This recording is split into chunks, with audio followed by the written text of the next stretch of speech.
Hey, what is going on, YouTube? Aaron here. We are back, ladies and gentlemen. Guys, I was actually in the middle of making a video about the next three legendary ships that I want to come to the game. This gentleman actually gave me a pretty good list, or what he thought would come, and that is when we got a teaser image from the World of Warships Legends community team. It is right here. We'll blow it up for you guys. With two ships, they're split in the middle here, that are coming, and we actually did get confirmation of both of these ships. But can you tell? This was a dead giveaway for me. These porcupine launchers on the front here. This is the Holland.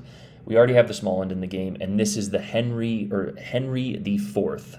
So yes, finally I guess it's technically another super cruiser, and we will go over these two in just a minute. But we also got confirmation that the third ship, I think they said that in the stream, is a battleship, and that the next campaign is going to be a destroyer. Oh joy, I can't wait for the battleship mains to start crying. But that's honestly good. And hopefully it's half decent. We've had a lot of really boring campaigns recently, in my opinion. But without further ado, what I'm going to do in this video is go over these two ships, and then we're going to go over a few ships that finish out the video I was making, and go over a few ships that I want to come to the game, and also maybe guess the battleship that will come to the Bureau of this update. Without further ado, let's first go to the Holland here, which is basically just the I think it's the gunboat version of the Smallland, or maybe vice versa. But yeah, good main gun DPM and fire chance. Torpedoes have great range and speed, and reload quickly. Access to extra narrow torpedo spread, and access to defensive AA. So it's basically, I'm guessing this is just going to be a Smallland on steroids, since this, I think this is the Smallland tier 10 on PC. I'm drawing a blank at the moment, but this will be our legendary tier destroyer. So basically just think of a slightly better Smallland. The Smallland is pretty good. I think it lacks a little bit in terms of gunpowder. The Hayates and the Sumners and basically any destroyer you can think of, with the exception of maybe the Yagumo. And even then, the Yagumo has some hard-hitting guns. It's just that slower reload that tends to get you. The Smallland really kind of misses out on those gunfights, but you have some good torpedoes, access to the defensive AA. The radar is very helpful in certain situations if you can kind of bait destroyers in. But here we're looking at the pros and cons, very similar to the Smallland. No smoke generator, short main battery range, only 4 main guns per salvo. So yeah, 2 guns, 2x2 here. I actually didn't check. I'm pretty sure it's the same. Yeah, 2x2 of the 120s. So very low caliber, but a pretty fast reload. And how far did the torps go on PC? So 15-kilometer range, and then they have a decent alpha strike, but you really never get the max torpedo damage unless you're hitting like another destroyer or something. But 86 knot speed, so those things are going to be pumping out. 100-second reload time. With Legends Commanders, I think you can get that down probably to like 70. Maybe, we'll see. And then, of course, with the torpedo reload mod, I throw on the Oyster Gotland sometimes. The Oyster Jotland, people are going to be mad at my pronunciation of that. And the Smallland, you can be pumping out those torpedoes. But here, let's go ahead and move on to the ship I'm most interested in, Henry the Fourth. I really enjoy the French cruisers. They're not seen or played too often. I think some people, now of course they've got a very squishy they've got a squishy armor scheme, which is mentioned in the pros and cons here, as well as a pretty large citadel. Also, I believe, is it the Charles Martel that has kind of the dick-shaped citadel? It's one of them. But anyway, we've got the 240 millimeter guns here, and like I said, we need 203 millimeter cruisers, but I'm okay with Henry coming in the game, mainly because if you look at the reload on those compared to the Napoli or the Stalingrad. Now, the Napoli is 240 or 234, one of those calibers, with like a 16-second reload.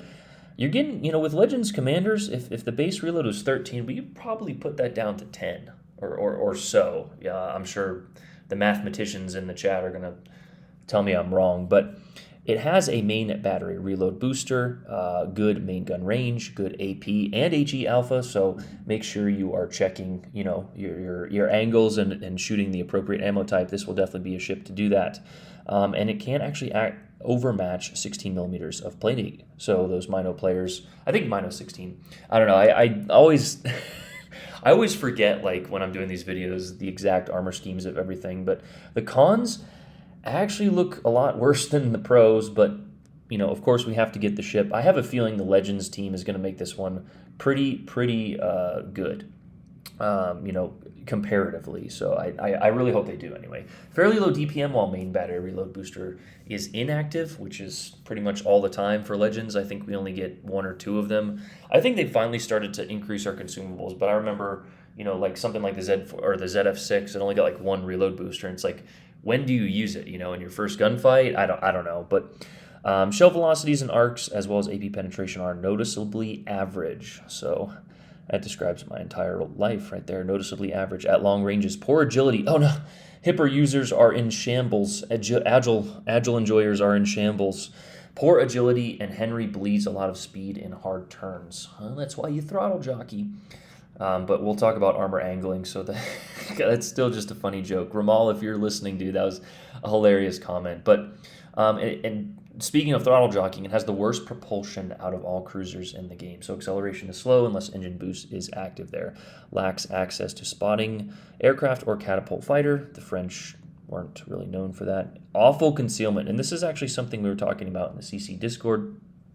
Mr. Ray comes from PC, where they said basically this thing is spotted at all times. It does have good range, but you also have terrible concealment. So, I guess you'll just be a lighthouse build, I guess is the PC term, but basically just a DPM build. It says large and poorly armored, so we'll see. I'm excited for the ship. I like I've mentioned, and like I said, the video I was making, the game has to get legendary cruisers. I know they are end game content, and despite us having a decent amount of legendary cruisers, we don't really have that many 203mm cruisers, which is why my top pick, and the video I was making, is I wanted the Hindenburg. We've talked about it. I've made videos on the Rune. I think the Hindenburg is a perfect balance, a good balancing factor, a good ship that would balance legendary tier. Why? It's a jack of all trades. It's got 4 turrets of 203mm guns in the triple setup. So 12 203mm guns with a 9.8 reload and with, epic and legendary mods, as well as, our commanders. We could probably get that down to like 7-8 seconds. And if you've seen the salvos I've put out in the Rune with a very similar reload time, you know that can be absolutely punishing. The reason, going a little off topic here, that the Des Moines was so strong, of course the Des Moines is a very strong ship. It always will be. The Des Moines is one of the ships that, is still insanely strong on PC, even with all of the overpowered paper ships that they have added.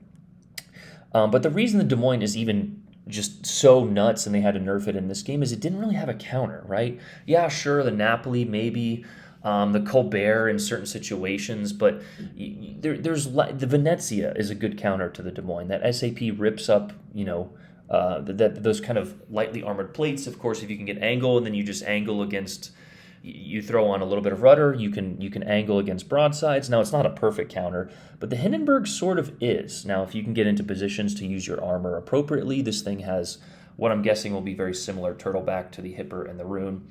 But regardless, I just think that 203mm cruisers are vastly needed in the game. Now, that being said, we're reaching a point where I think we need multiple ships, and I'm glad that Wargaming is adding 3.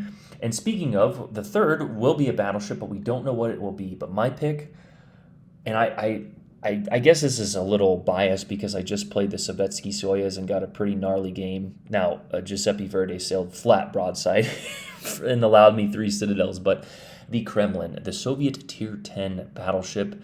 This is basically the Soviets' Yamato. Now, it does not have that 3mm that you need for the touch of overmatch, but it's got the 457s there with a 33-second reload, and it's just got, this ship is basically invincible to fire spam. Now, of course, if you get caught on fire, but it's got like 60mm worth of deck plating. I don't know the armor scheme, but I just know, and I've read that this thing, unless you sail broadside, is insanely hard to kill. So here are the pros. Let's go over the Kremlin. The highest hit pool in the game, well armored, short damage control party. Now that is the balancing factor. Of course, if you burn this thing down, you get a few torpedoes and some floods, then yes, this ship will go down. But here we have this extremely good dispersion at close to medium ranges, quick turret traverse, and good firing angles.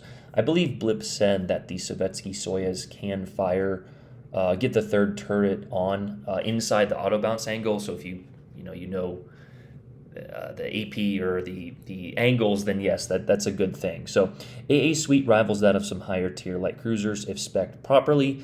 Maybe not something I'm really looking at. We do have legendary carriers, of course, but I don't know. If a carrier wants to focus you, you're dead, regardless of your build. So, good concealment, and then well protected main turrets, second best protected after Yamato. So, and then a massive AP. Wow, I didn't even know that massive AP Alpha Strike of 130,500 damage. So, and then as well as good torpedo protection and excellent rudder shift. So, yeah, and then here are the cons. Oh, here it is. Despite having a 60mm belt running the length of the bow, she lacks the full 60mm bow, which the Kurfürst has, and will likely take penetrating hits from the Yamatos through though those are impossible to citadel her due to a hidden. Okay, so I think what they're saying is she can take straight pens through the nose. She's got like a 60mm icebreaker.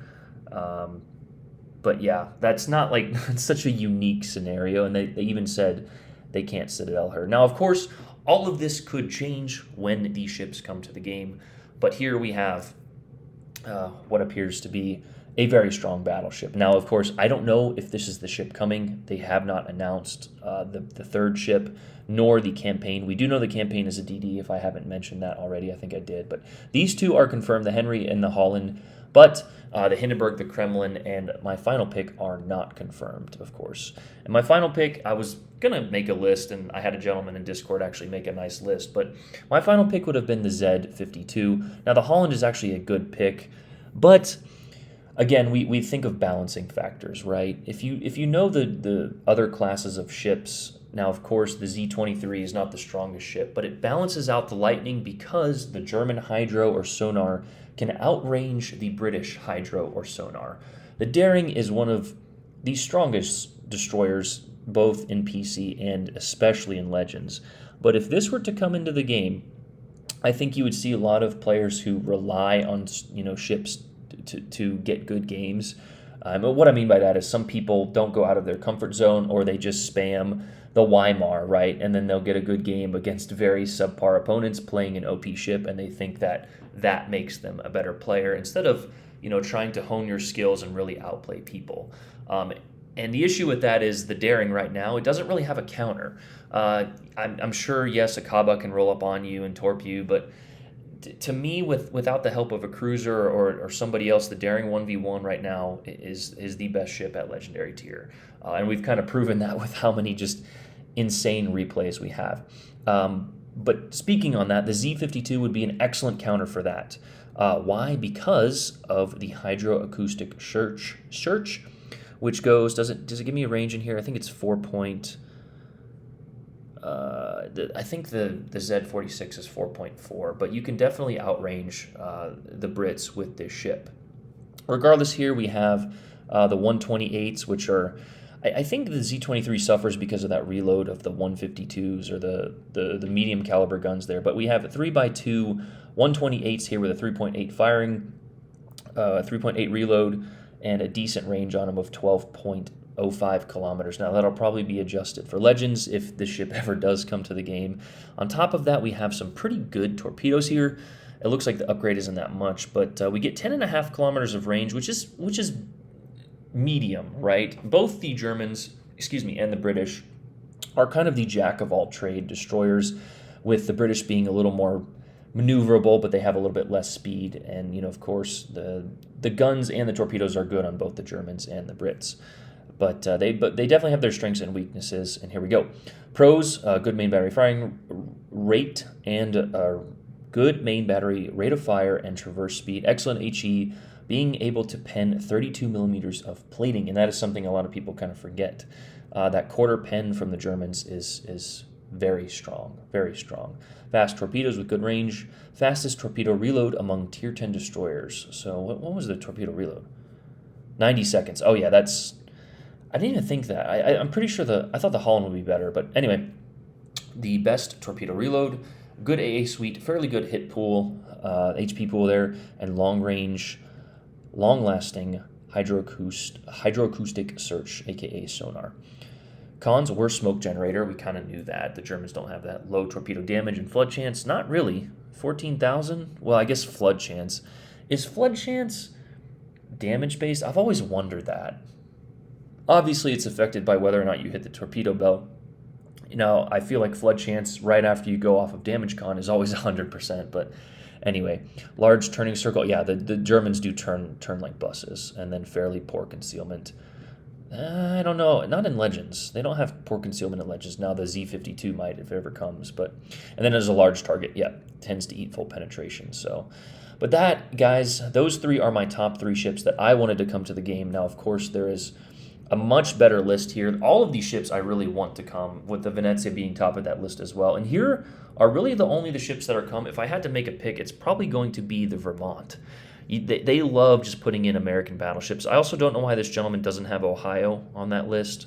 The Ohio would be actually a very fun ship. I wouldn't mind. I'd rather have that over the Vermont. But here is a good list of ships that you can look at, that we could be expecting, hopefully in the future. But regardless of that, we are going to be getting 3 ships in this update, as well as a destroyer campaign. That is all I have for you guys. I'm going to go out and enjoy the city of Denver.